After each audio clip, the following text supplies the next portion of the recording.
Thank you, Pastor. Alam po ninyo, yung bangka natin ay nakatabingi kasi parang puno niya sa likod dito kakaunti. Pwede po bang humiling sa inyo, lalo yung mga nasa likod dyan, yung mga kaibigan natin, kapatid, mga naka-asul dyan. Dito po tayo. Alam niyo, pag sinabing pagsamba, kaya ang tawag natin ay worship service. Ito'y paglilingkod. Ang ating title ay Serve with Humility. Every time na tayo papasok sa simbahan at atin tayo ng worship service, kaya nga worship service. Naglilingkod at maglilingkod tayo sa Diyos ng may kapakumbabaan. So, salamat po sa ating lahat at pwede bang ngitian mo yung katabi mo at sabihin mo, salamat sa Diyos na magkasama tayo ngayon. Sige po, hindi ako nagbibiro. Hindi ngumingiti yung iba sa katabi, baka kagalit mo yan. Ayan. So, salamat. Nasaan si Nathan? Ayun, si Nathan. Salamat, Nathan, ha. Talagang yung paglilingkod mo, kita naman nyo kahit hindi gano'n siya kagaling magtagalog. Talagang tinatagalog. So, ina-appreciate ko personally yung iyong, although mahirap sa'yo, pero para sa Panginoon, ginagawa natin. Actually po, tingin ko sa bawat sa atin dito mahirap ngayon na tayo naririto. Malakas ang umaulan, hindi komportable, pero tayo naririto. Bakit? Dahil sa Panginoon. Amen po ba? Amen. Pwede ba palakpakan natin ang Diyos? Palakpak na meron talagang pagpapasalamat sa Diyos. Okay, salamat po. Ang chapter 13 ng ating, actually ito ay siniris ng ating iglesia. At kung babalikan natin ang chapter 12, ang chapter 12 po ay pagsasara at huling sa public ministry ni Jesus sa record ni Juan. At pagdating sa 13, ito po ay nag-focus na siya sa kanyang mga disipulo. More on private. At actually yung 13, 14 halos overnight. Yung 1 to 12 ay matagal. Ngayon, meron pong pagkakapareho yung 12 at 13 kung tutuusin natin. Merong parehong paghuhugas at pagpapahid. Pagpupunas. So sa chapter 12 ay naghugas ng paa, parehong paa ang hinugasan. Sa chapter 12 po ay hinugasan ang mga paa ni Jesus, ni Maria, at ang inihugas ay, ibinuhos ay pabango. At ang ipinunas ay kanyang buhok. Grabing paglilingkod yun, mga kapatid. Ngayon, pagdating sa chapter 13, nagkaroon din ng paghuhugas. At ang naghugas dito mismo ng paa ng kanyang mga alagad ay walang iba kundi ang ating Panginoong Hesukristo. Okay? So, ipinakita niya yung kapakumbabaan. Ipinakita niya yung magandang halimbawa. Ipinakita niya yung pag-ibig. And actually, pagdating sa chapter 13, ay ito po yung pagpapakita ng pag-ibig niya sa Panginoon, sa mga alagad. Last part ng chapter 12, mag-ibigan kayo. So, ang pag-ibig ay hindi pwedeng ihiwalay sa paglilingkod. Mahal mo ba ang Diyos? Mahal mo ba ang iyong pamilya? Alam po ninyo, kung nagmamahal tayo, hindi pwedeng alisin ang ating paglilingkod. Okay? Ngayon, meron po akong tatlong bagay dito na nais ibahagi. Tatiin natin dito. Kasi, ang pamagat po natin ay Serve God with Humility. Okay? Judas the Silent Betrayal. Or Judas Silent Betrayal. Jesus served as bond servant. And then Peter show his sincere respect to Jesus. Nabasa na po ni Pastor Telo kanina, pero lalambing ako sa inyo, gusto kong basahin uli sa Tagalog. At upang hindi ko pa naipaliwanag, mangusap na sana ang salita ng Diyos sa ating mga puso. Okay? Binasa ni Pastor Telo sa English. Tayong lahat ng mga Pilipino. So, basahin natin sa Tagalog. Okay, ito po ay salita ng Diyos version. Babasahin ko na po. Bago sumapit ang pista ng paglampas ng anghel, alam ni Jesus na dumating na ang panahon ng pag-alis niya sa mundong ito upang bumalik sa Ama. Mahal na mahal niya ang kanyang mga tagasunod dito sa mundo at ipinakita niya ang kanyang pagmamahal sa kanila hanggang sa katapusan. Nang gabing iyon, naghahaponan si Jesus kasama ang mga tagasunod niya. Inudyukan na ni Satanas si Judas Iscariote na anak ni Simon na traidorin si Jesus. Alam ni Jesus na ang lahat ng kapangyarihan ay ibinigay sa kanya ng Ama. At alam din niyang galing siya sa Diyos at babalik din siya sa Diyos. Tumayo si Jesus habang naghahaponan sila. Hinubad niya ang kanyang damit na panlabas at nagbikis ng tuwalya sa bayuang niya. Pagkatapos nagbuhos siya ng tubig sa isang palanggana at sinimulang hugasan ang paa ng mga tagasunod niya at pinunasan ng tuwalyang nakabiki sa kanya. Paglapit niya kay Simon Pedro, sinabi nito, Panginoon, huhugasan niyo po ba ang mga paa ko? Sumagot si Jesus, hindi mo naintindihan ang ginagawa ko ngayon, pero maintindihan mo rin sa bandang huli. Sinabi ni Pedro sa kanya, hindi pwede kayo ang maghugas ng mga paa ko. Sumagot si Jesus, kung ayaw mong hugasan ko ang mga paa mo, wala kang kaugnayan sa akin. Kaya sinabi ni Simon Pedro, kung ganoon, Panginoon, hindi lang po ang mga paa ko ang hugasan nyo, kundi pati na rin ang mga kamay at ulo ko. Verse 10, pero sinabi ni Jesus sa kanya, ang naligo na ay malinis na ang buong katawan. Kaya hindi na niya kailangang hugasan pa maliban sa mga paa niya. Malinis na nga kayo, pero hindi kayong lahat. Sinabi ni Jesus na hindi lahat na sila'y malinis dahil alam niya kung sino ang magtatraidor sa kanya.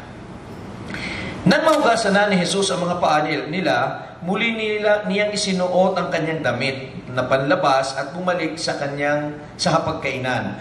Pagkatapos, tinanong niya sila, naintindihan niyo ba ang ginawa ko sa inyo? Tinawag niyo akong guro at Panginoon at tama kayo dahil iyan nga ang totoo. Kung ako na guro at Panginoon ninyo ay hinugasan ng inyong mga paa, dapat ay ganun din ang gawin ninyo sa isa't isa. Ginawa ko ito bilang halimbawa na dapat ninyong tularan. Kaya gawin din ninyo ang ginawa ko sa inyo. Sinasabi ko sa inyo ang totoo, walang alipin na masihigit sa amo, at wala ring isinugo na masigit sa nagsugo sa kanya. Ngayong alam nyo na ang mga bagay na ito, mapalad kayo kung gagawin ninyo ang mga ito. Hindi ko sinasabing mapalad kayong lahat dahil kilala ko ang mga pinili ko, pero kailangang matupad ang sinasabi ng kasulatan na trinaydor ako ng nakisalo sa akin sa pagkain. Sinasabi ko ito sa inyo bago pa man mangyari upang kapag nangyari na ay maniwala kayo na ako na nga ang Kristo. Sinasabi ko sa inyo ang totoo, ang tumatanggap sa mga taong isinugo ko ay tumatanggap sa akin. Ang mga tumatanggap sa akin ay tumatanggap din sa nagsugo sa akin.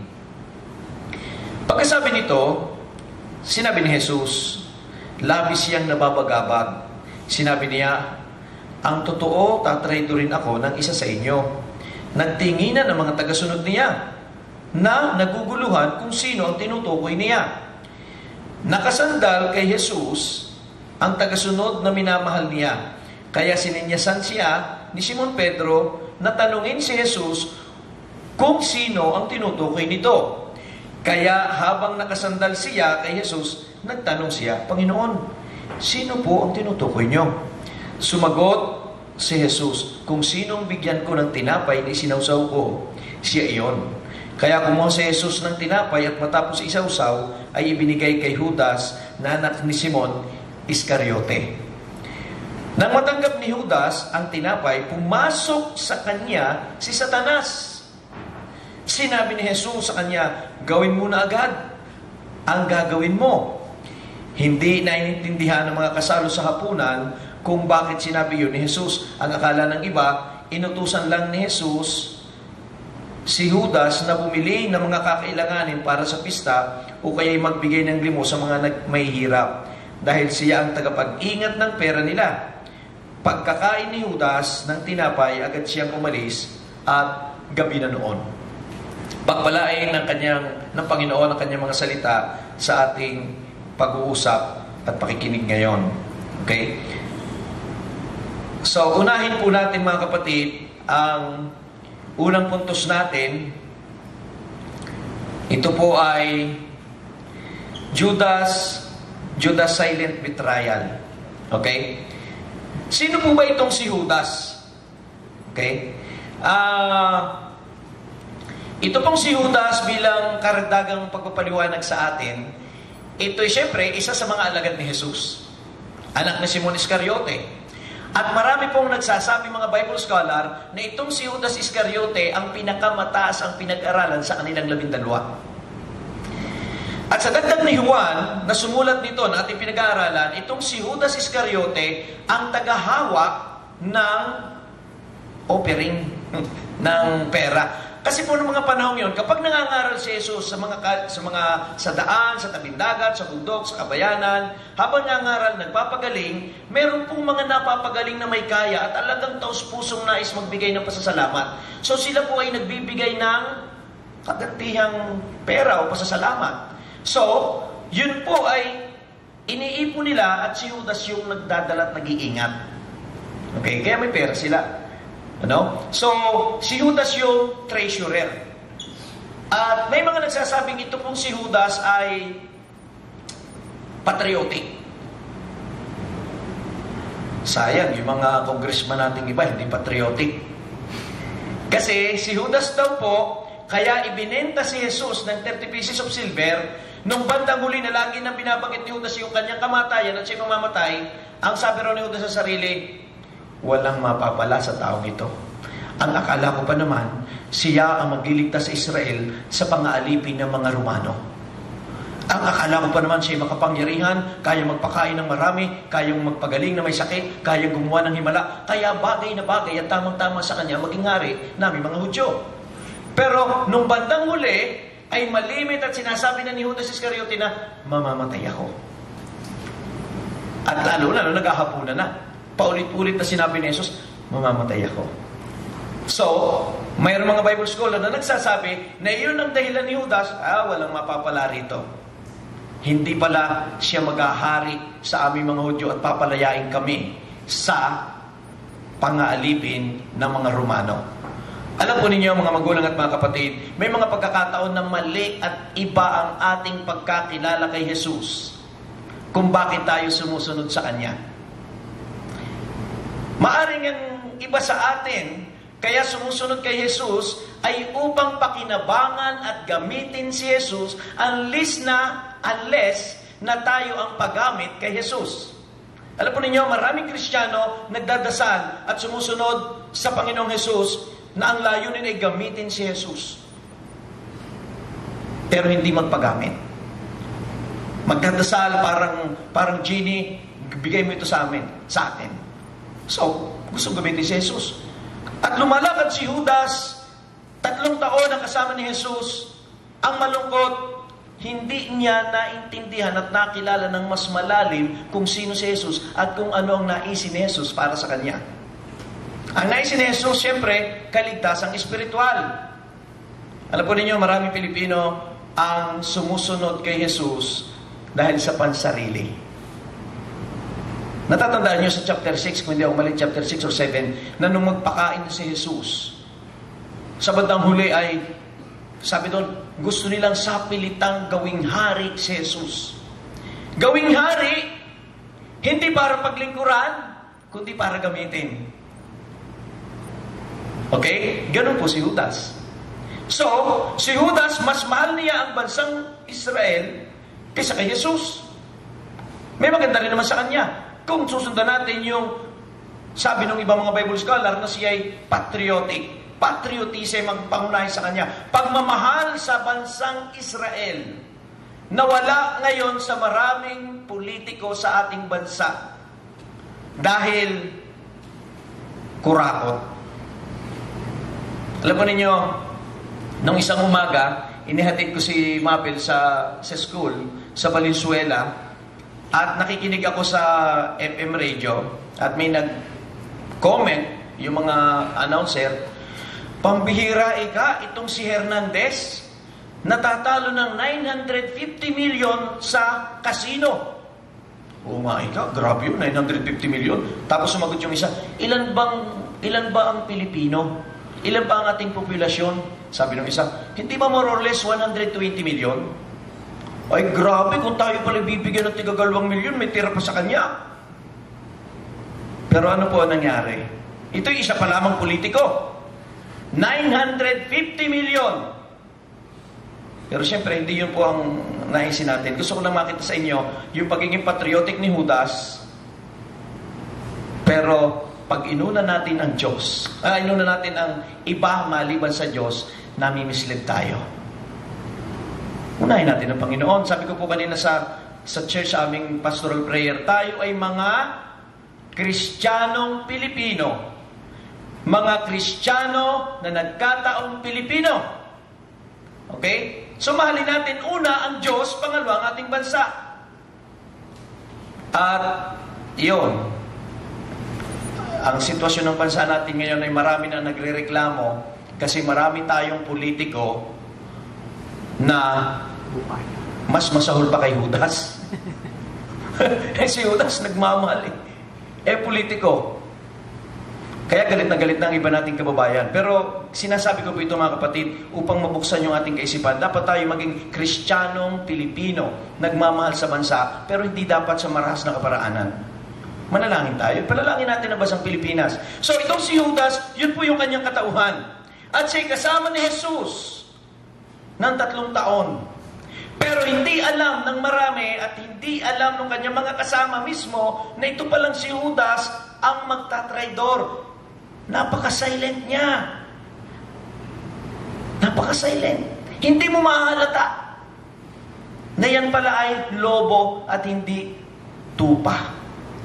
Alam po ninyo, kailangan tayo maging maingat.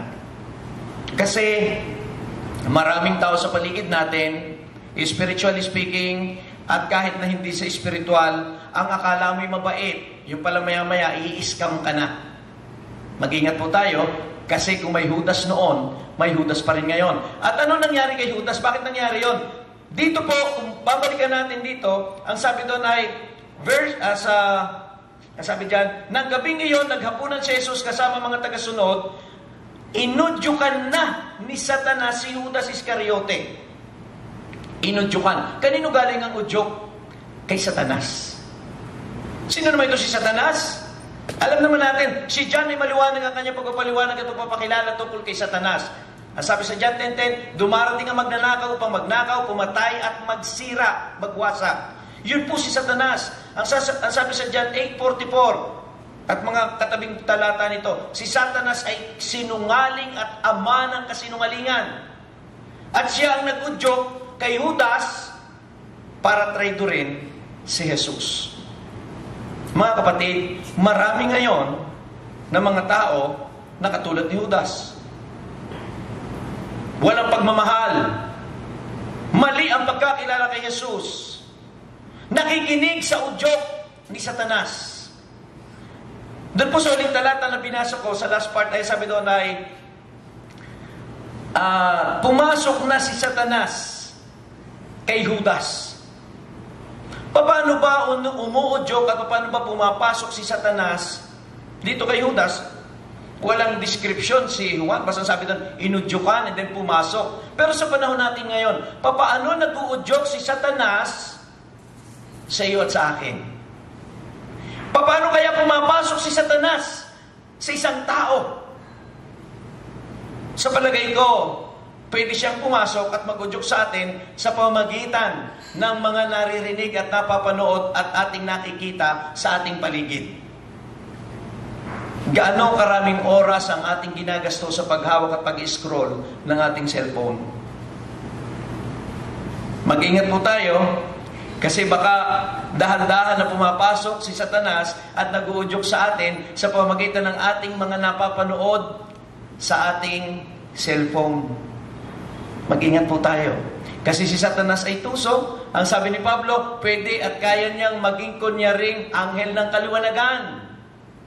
Yun po si Satanas, na walang layunin kundi wasakin ang iyong buhay, wasakin ang iyong pamilya, wasakin ang iyong profesyon, wasakin ang iyong integridad, wasakin ang ating pananampalataya.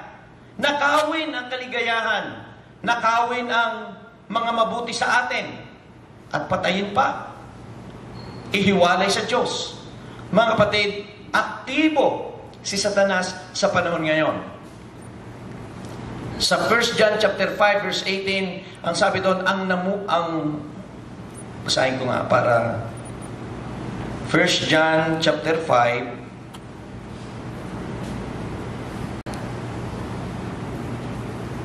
Okay. 1 John chapter 5 ilan po ha?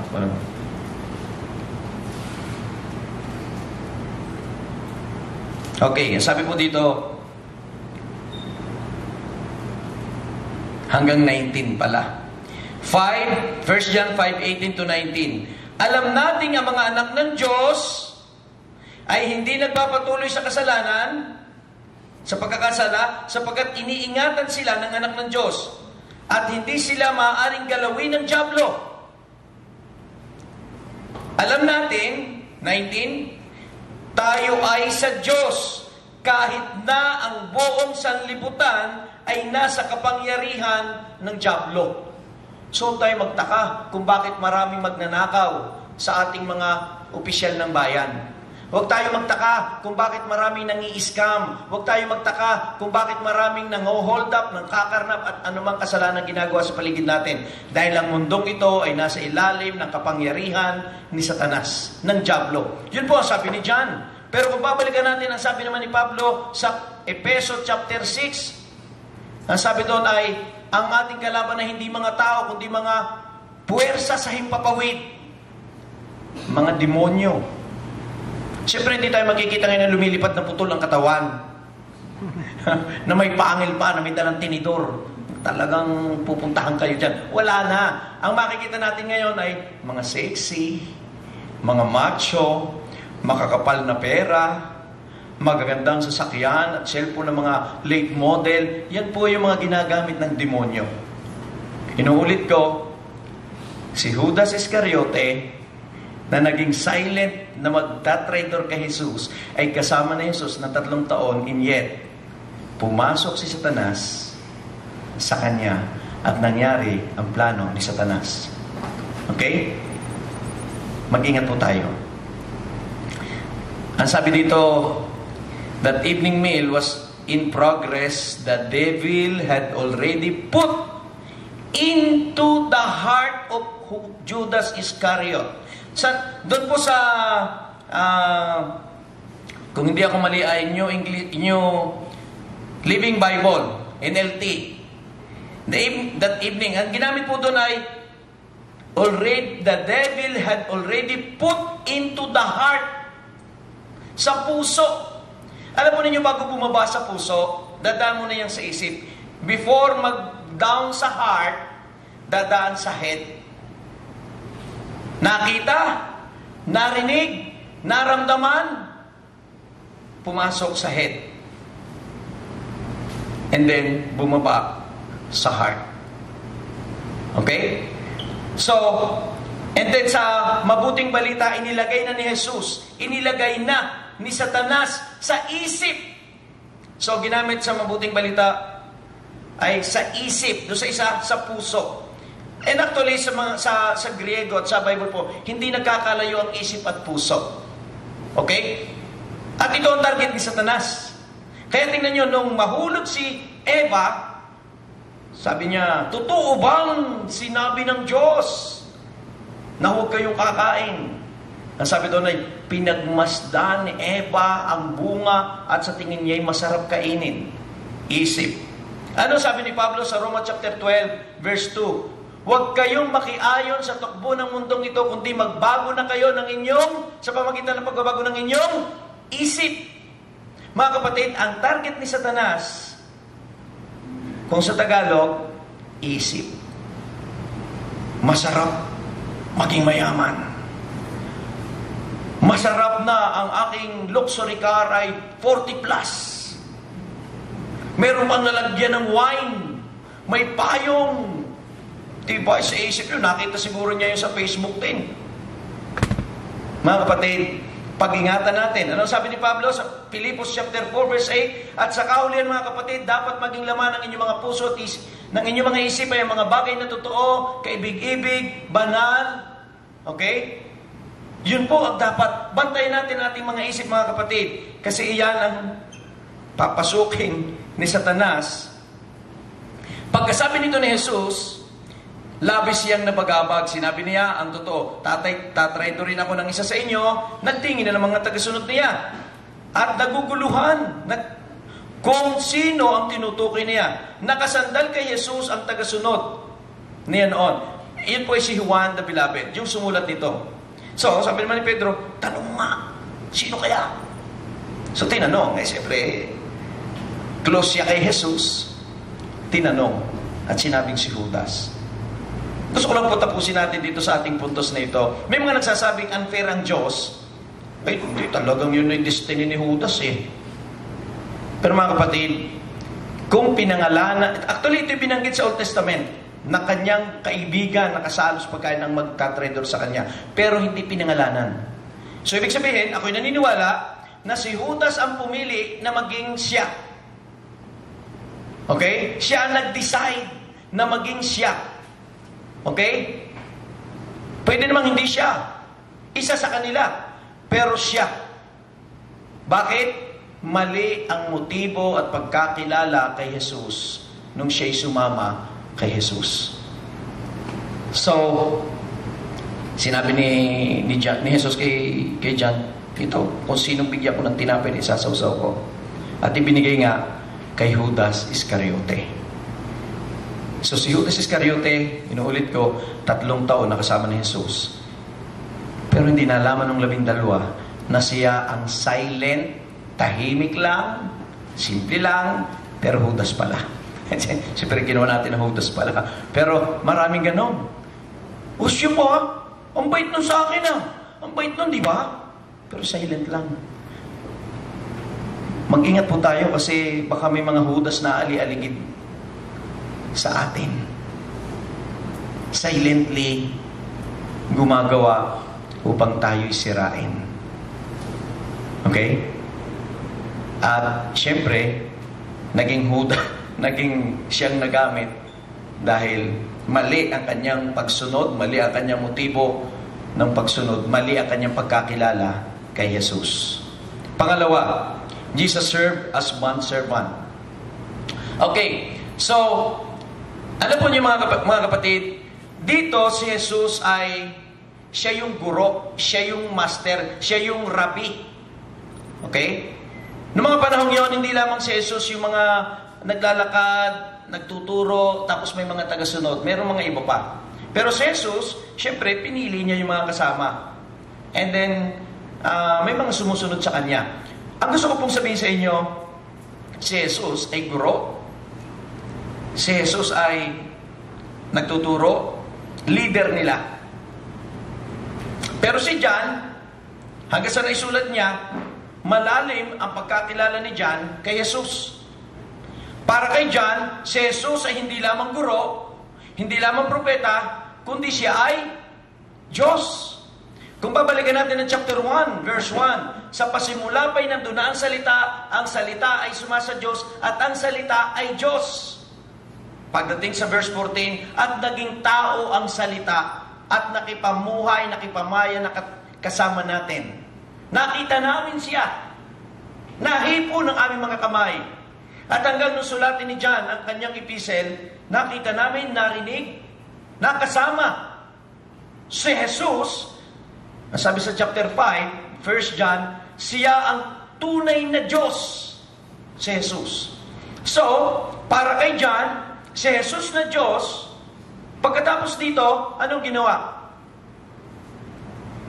Kung ating titingnan po dito sa ating teksto, pagdating sa verse 1, o verse 2, ng gabi ngayon, naghahaponan si Jesus kasama mga sunod niya.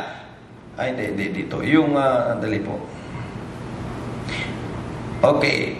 si Jesus at ang lahat ng kapangyarihan, and then tumayo, verse 4 pala, tumayo si Jesus habang naghahapunan sila at hinubad ang kanyang damit na panlabas.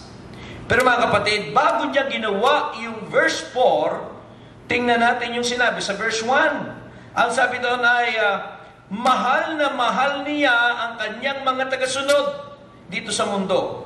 At ipinakita niya ang kanyang pagmamahal sa kanila hanggang katapusan. Nakita iyon ni John the Beloved na sumulat nito. Yung pagmamahal, naunawaan, nakita, naintindihan ni John. Kaya pagdating sa chapter 4, kinuha niya by detail.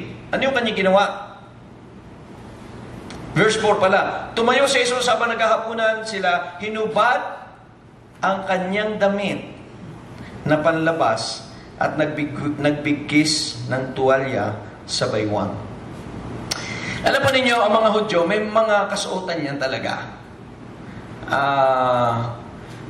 Siyempre, sa Middle East, parang mga mas iba dito sa atin. Sa atin ay barong, pantalon na, nakasaya, nakapalda. Sa States ay naka-tuxedo, naka-Amerikana. Pero iba sa Middle East. So sabi doon ay, hinubad na Jesus yung kanyang outer. Okay? Garments. And then, nagbigkis ng tuwalya. Ito po yung unang hakbang dito ni Jesus. Hinubad niya yung kanyang outer garments. Alam nyo, si Pablo, binanggit din niya yung paghuhubad ni Jesus. Theologically speaking, sa chapter 3, chapter 2 ng Pilipos, ang sabi doon, na bagamat siya'y Diyos, hinubad niya ang kanyang pagiging Diyos at siya'y naging alipin. Alam niyo ba ang ginawa dito ni Jesus bilang nagbuhugas ng paa, ng mabahong mga paa ng kanyang mga alagad? Siya yung dulos, servant of the servant. Yung kanyang pinili rito maging alipin ng mga alipin. Pero sino siya para ka dyan? Diyos! Hari! Kung ang Diyos na hari, hinubad yung kanyang kapangyarihan pagiging Diyos at naging alipin. Nagdamit ng isang alipin. Yun po ang example ni Jesus. Mga kapatid, actually, kanina nga, sabi nga, service. We are all serving God. Nagsiserve tayo sa Diyos. Yung iba sa atin nagsiserve sa Diyos sa pagsisilbi sa ating pamilya. Nagsisilbi sa Diyos sa pagsisilbi sa loob ng simbahan. Nagsisilbi sa Diyos sa paghuhugas ng mga plato, sa kusina, pagmamap, sa sahig. Pero tayo ba'y ginagawa natin yun para sa Panginoon? Maunawaan ko at maunawaan natin ang ginawa ditong adjustment ni Jesus. Jesus served as bond servant. Hindi madali yung ginawa ni Jesus, pero kanyang ginawa. Bakit? Sa pagmamahal sa ating lahat. Ipinakita niya sa pamagitan ng kanyang halimbawa. Okay? Pinakita niya. So, alam, faith with understanding. Madami tayo, yung pagkaalam. Para sa akin, yung pagkaalam ay yung knowing, malalim pa yon. Faith with understanding. Know what you believe. Know what you believe. Naintindihan mo ba ang iyong paniniwala tungkol kay Jesus? Kaya mo bang ipakilala si Jesus sa mga hindi nakakakilala kay Jesus? Kaya mo bang pag-ibahin ang pagkakilala nila kay Jesus at ang pagkakilala mo kay Jesus?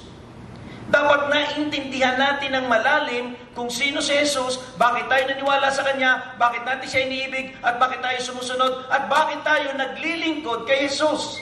Kasi hindi naman tayo iibig, hindi susunod, at hindi maglilingkod kung hindi natin siya kilala. Mga kapatid, so napakahalaga ng pagkakilala natin sa Panginoon. Kaya po, para sa akin, isa sa pangunahin nating dapat gawin sa ating buhay, malalim ba nating nakikilala? Ang ating bang pagkakilala kay Jesus ay may kasamang pagkaunawa? Madali na, alam niyo, lumabas kayo dito sa ating sa Pilipinas, dito sa mga kapitbahay natin, tanong mo, kilala mo ba si Jesus? Walang magsasabing hindi kilala si Jesus. Minsan, may tinanong ako, hindi niya kilala. Nagtanong ako sa barko, nung panahon ko ay napunta pa sa Mindoro at dinadala ko si Mabel, may mga mangyan. Ayun nun ako'y parang gusto mag-share ng gospel. Nung may makasabay akong mangyan na basta lang sa sumasampa sa barko, sabi ko, kilala po niyo si Jesus? Sabi niya, Jesus? Sinong Jesus? Tapos tumingin doon sa kanya mga kasama, Jesus? Kilala niyo si Jesus? Hindi nila kilala si Jesus. Pero napaka-rare noon. Pero marami sa atin nakakilala kay Jesus. Pero, malalim ba ang pagkakilala natin kay Jesus? Yung bang pagkakilala natin kay Jesus ay magdadala ng kaligtasan ng ating kaluluwa. Kasi kung hindi, dapat laliman pa natin ang pagkakilala kay Jesus. At kay Jesus po, ang gusto niya, pagkaunawa at pagkakilala. Relationship. Intimate relationship. Okay? So, alam din niyang galing siya sa Diyos. Alam ni Jesus na siya galing sa Diyos. Ano ang dating nun sa atin ngayon? Lagi ko nga pong sinasabit na alaala si Rick Warren, yung kanyang The Purpose-Driven Life. Meron po siyang 3 question dun eh. Ang unang question, na dapat daw itong 3 tanong na ito ay alam nating sagutin. Ang unang tanong, alam mo ba kung saan ka galing? Tanong mo yung katabi mo, saan ka galing? Baka sabihin siya sa palengke. Hindi po yun. Saan ba tayo galing? Actually, pag ang tinanong mo yung mga scientist, galing ako sa unggoy. Di ba? Yun ang alam ng iba. Yun ang alam ng marami. Galing tayo sa unggoy. Papayag ka ba?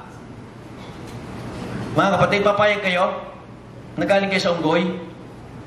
Pero marami naniniwala doon, matatalino pa. Yung iba may honor pa, may mga medalyal pa. So, hindi nila alam kung saan galing. Si Jesus Christ, dito sa ating mga binasa, alam niya kung saan siya galing. At alam niya kung saan siya pupunta. Pangalawang tanong, ang unang tanong ni Rick Warren, dapat alam natin saan ka galing. So, dapat alam natin, galing tayo sa Panginoon. We are all created by God in His image and likeness. Okay? Pangalawang tanong, saan ka pupunta? Pagkatapos. Alam mo ba, kapatid? Pag tayo namatay, tapos na dito sa mundo, alam mo kung saan ka pupunta? Pag hindi mo alam, may problema ka. Makasabi mo sa sementeryo, yung katawan. Si Jesus Christ, alam niya, babalik siya sa Ama. Babalik siya sa Ama. At mga kapatid, ang tunay na Kristiyano, ang pupuntahan natin ay ang presensya ng Diyos. Amen po ba? At ang dadaanan, siyempre, pagdating sa chapter 14, sunod na chapter dito, si Jesus ang daan, ang katotohanan at ang buhay. Okay? So, alam, saan ka galing, saan ka pupunta? Pangatlong tanong, bakit ka narito sa mundo? And Jesus, alam na alam ni Jesus ang kanyang purpose, ang kanyang mission, bakit siya nagkatawang tao. Alam niya, na sa tingin ko'y magandang sundan natin. Alam ba natin kung bakit tayo narito pa sa mundo? Kung ikaw ay anak, alam mo ba na ikaw ay hindi pa kinukuha ng Panginoon kasi gustong ipakita ng Panginoon sa pamamagitan mo ang pagmamahal ng Diyos sa iyong magulang. Yun ang misyon ng anak. Sumunod, magpasakop, gumalang sa magulang. Ang misyon ng Kristiyano, maglingkod, magpasakop sa Panginoon na may kapakumbabaan at pag-ibig. Yun ang purpose ng Kristiyano. Anong purpose ng manggagawa? Gumawa ng maayos at matinong paggawa. Hindi yung patama sa oras. Yun, ang mga tao, hindi naman lahat, taong gobyerno. Alam niyo, pagpupunta ko sa mga public offices, alas 8 na, mahaba na yung nakapila, suklayan pa ng suklayan doon, sa loob. Alas 3 pa lang, nagsusuklay na uli at uuwi na. Nakakalungkot. Nakakalungkot. Sana naman na hindi lahat. Mabuti pa ng panahon ni Pangulong Duterte, talagang Mabilis lang. Mabilis ang mga lakarin sa gobyerno. Pero mga kapatid, dapat alam natin saan ka galing, saan ka pupunta, at bakit tayo nandito sa mundo. Si Jesus Christ doon sa ating talata, He knows kung saan siya galing, He knows kung saan siya pupunta, and He knows ano ang dahilan bakit siya pumunta dito sa lupa. Para mamatay sa krus. Knowing our identity in Christ, dapat alam natin, hindi lang tayo galing sa Diyos at nilikha na sa image at larawan ng Diyos, tayo ay, nung tayo maging Kristiyano, anak ng Diyos, kaibigan ng Diyos, tupa ng Diyos, di ba? Ang dami dating identity. At babalik din tayo sa Diyos. At sabi dito, tumayo si Jesus habang naghahapunan, sila, hinubad niya ang kanyang damit na panlabas. Yun sinasabi ko kanina. Bakit? Para ipakita ang paglilingkod ng may kapakumbabaan. Mismong si Jesus na Diyos ay nagpakumbaba. Ano kanyang ginawa? At sinimulang hugasan ang paa ng kanyang mga tagasunod. Sinimulang hugasan, hindi ang kamay, ang paa. Ang paa natin ang itinatapak sa mga dumi. Ang paa natin ang talagang nalalagyan ng maraming alikabok at maraming dumi. And yet, pwede namang sinabi ni John, pwede gawin ni Jesus na hinugasan ni Jesus ang kailang mga kamay. Mas masarap ang hugasan yung kamay. Pero paa ang hinugasan. Kaya si Pedro dito, susunod natin, naintindihan ni Pedro yung gusto kong sabihin ngayon. Bakit paa? Bakit si Jesus pa? Ito yung iniwan niyang halimbawa para sa iyo, para sa akin. Nakahanda ba tayong magpakumbaba?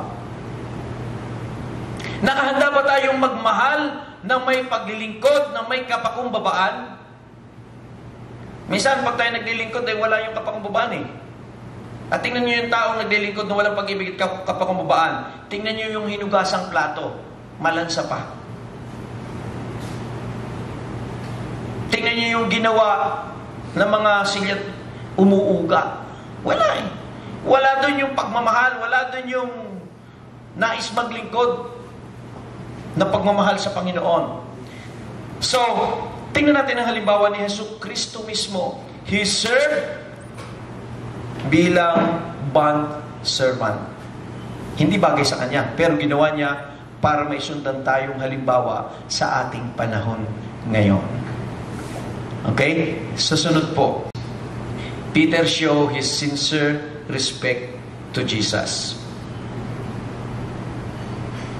Marami na tayong alam kay Pedro. So si Pedro, alam natin, may asawa. Kasi may pianan eh. Kaya mali yung sinusundan ng ating mga kaibigang Roman Catholic na si Pedro ginawa pang Pope dahil siya ay walang asawa. No. Si Pedro po ay may pianan. Paano magkakapianan kung walang asawa? So may asawa siya. So sino pa si Pedro? Isang mangingisda. Ano pa? Si Pedro po yung, kayo ba yan, Panginoon? Lumakad sa tubig. Okay? Siya si Pedro na may pagkakilala na kay Jesus. Ano ba nangyari dito? So, nakaupo sila, naghahapunan. Hindi ko ma-imagine. May mga Bible scholar na nagsasabi na ang upuan nun ay nakasalampak sa sahig. Meron man nagsasabing may table, pero ang taas ng table, mga 2 feet or 1 foot. Hindi katulad siguro nung atin ngayon, ang lamesa, nakaganyan. Iniisip ko kung ngayon, susuot pa si Jesus sa loob ng ilalim ng lamesa. Or gaganon. Pero sa mga kultura, mas malamang na nakasalampak o kaya mas mababa. Pero si Jesus, kailangan umupo para abutin ang paa, para hugasan. Grabe yung ginawa ni Jesus dito. Ngayon, So nakapalibot sa table yung 12. Maya-maya alis na si Judas kasi nga nailagay na ni Satanas. Pagdating kay Pedro, paglapit niya kay Simon Pedro, sinabi nito, Panginoon, hugasan niyo po ba ang mga paa ko? Okay? Sumagot si Jesus, hindi mo pa naiintindihan ang ginagawa ko ngayon. Alam po niyo, minsan, meron mang pangyayari sa buhay natin na talagang hirap unawain. Kailangan mo pang manatiling nakakapit kay Jesus, nakikipag-ugnay kay Jesus, para sa bandang uli, maunawaan at malaman natin ano ba yung reason ng Diyos. Okay? So, sabi ni Jesus, hindi mo pa ito naiintindihan ngayon, pero maintindihan mo rin sa bandang uli. Isipin mo kung ikaw, si Pedro noon, dumating sa tapat mo si Jesus, inalis yung iyong sandalyas. Kasi noon, wala pa namang Nike. Mga sandals. Wala pang sapatos doon na malinis. May medyas pa nga ngayon eh. Noon, kuwan lang, sandals. Pero, ganito yung sabi ni Pedro. Sinabi ni Pedro sa kanya, hindi pwedeng kayo ang maghugas ng mga paa ko. So, pinapakita dito ni Pedro yung kanyang respeto. Alam niya kung saan siya lulugar. Alam niyo yung problema ng maraming tao ngayon? Hindi alam kung saan siya lulugar. Anak, gusto mo sumunod kanyang magulang. Boss, parang ang pakiramdam siya ang may-ari ng kompanya. Hindi alam kung saan lulugar. Hindi niya alam yung kanyang lugar. Siyempre, ang estudyante, dapat nasa loob ng paaralan, wala sa mall. Nakakaintindihan tayo, mga kapatid? Minsan may mga tao na hindi alam, lumulugar siya, hindi naman para doon eh. Kaya nagkakaroon ng problema. May asawa ka, ay doon ka magpapakalong sa iba. At hindi mo asawa, ay di wala sa lugar. Nakakaintindihan po tayo, mga kapatid? Meron mga anak ang gusto pasunurin yung ama at ina. Wala sa lugar. Maliban na yung nanay at tatay mo wala nang matinong pag-iisip at nag-uulyani na. Pero mga kapatid, si Pedro, sabi niya, hindi dapat kayo. Alam niya kung saan siya lulugar kasi yung lumalapit sa kanya, yun yung kanyang master. Yun yung kanyang pinaglilingkuran. Yun yung kanyang Panginoon. And yet, huhugasan yung kanyang pinakamaruming bahagi ng kanyang katawan. Hindi kayo dapat, Panginoon. Pero, sabi ni Jesus, sumagot si Jesus, kung ayaw mo hugasan ko mga paa mo, wala kang kaugnayan sa akin. Siguro nag-isip si Pedro, ano to? At mga kapatid, ang sinasabi ko lagi mga kapatid, mahalaga, relationship with Jesus. Relationship. Hindi lang basta kaugnayan, malalim at malapit na kaugnayan kay Jesus. Mga kapatid. Ngayon, nasabi dito, wala kang kaugnayan sa akin, sabi ni Jesus. Kaya sinabi ni Simon Pedro, kung ganoon po, Panginoon, hindi lang po ang mga paa ko ang hugasan nyo, kundi pati na rin ang mga kamay ko, ang ulo ko. Grabe, no? Sabi ni Pedro, huwag lang paa, pati kamay lahat, paliguan nyo na ako. Pero, sinabi ni Jesus sa kanya, ang naligo na ay malinis na ang buong katawan. Kaya hindi na siya kailangang hugasan pa. Maliban sa mga paa niya, malinis na kayo. Pero hindi kayong lahat. Ano ba ang sinasabi dito ni Jesus? Kalinisan sa alikabok at mga dumi ng hayop na natapakan ng paa, o kalinisan ng puso dahil connected na kay Jesus. Mga kapatid, tayo ay nilinis.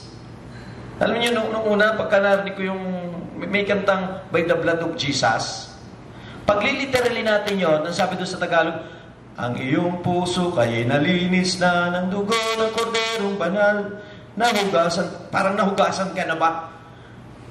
Kung liliteral natin, dugo ipaghuhugas tapos lilinis, posible, lalong nagka-itim-itim na, nagkamantsa-mantsa na. Pero ano bang ibig sabihin dito ni Jesus? Nililinis tayo ni Jesus, nililinis tayo ng kanyang kamatayan, ng kanyang dugo. Saan? Sa iyo at sa aking mga kasalanan. Nagpalinis ka na ba kay Jesus?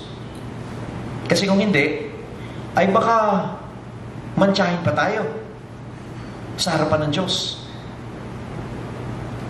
Marumi pa. Hindi pwede pumasok sa langit ang marumi. Hindi po. Kailangan magpalinis tayo kay Jesus. At ang paglinis ni Jesus, hindi tubig, hindi alcohol. Dito, nagkukan yung paa, hinugasan. Pero, yun ay simbolo. Pero ang naghuhugas ng ating kasalanan sa ginawa ni Jesus ay yung kanyang ginawa sa krus. Yun po ang naglilinis. At si Juan din ang may sabi nun, He is the Lamb of God who takes away the sin ng sanlibutan o ating mga kasalanan.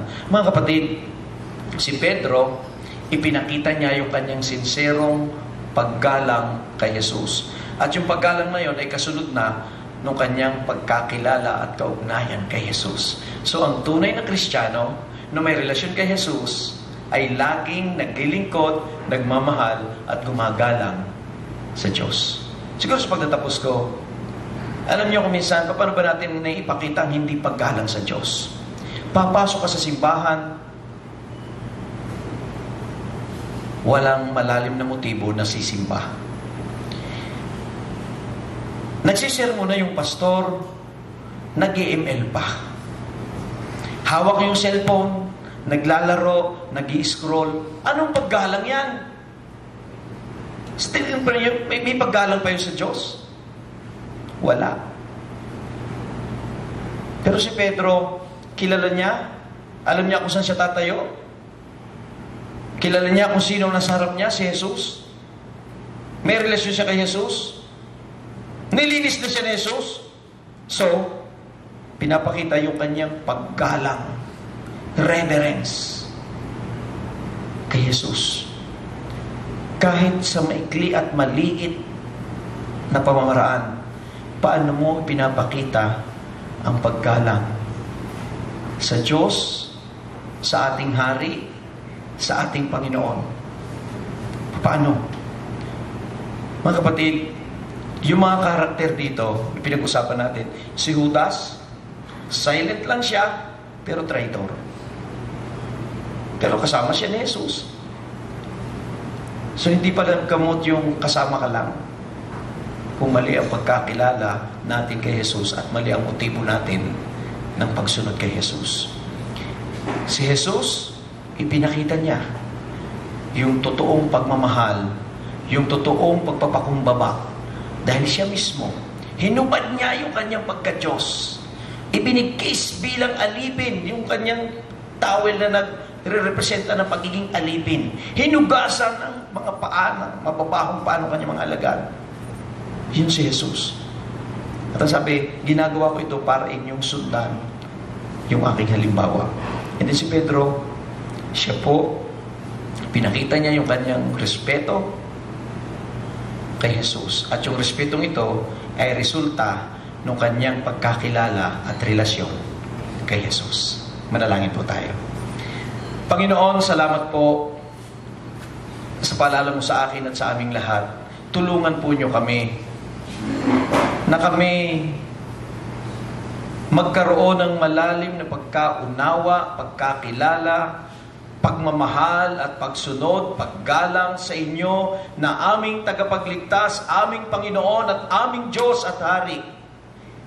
Panginoon, patawarin mo kami na kung minsan kayo ang gusto naming maglingkod sa amin at hindi kami ang maglingkod at magpagamit sa inyo.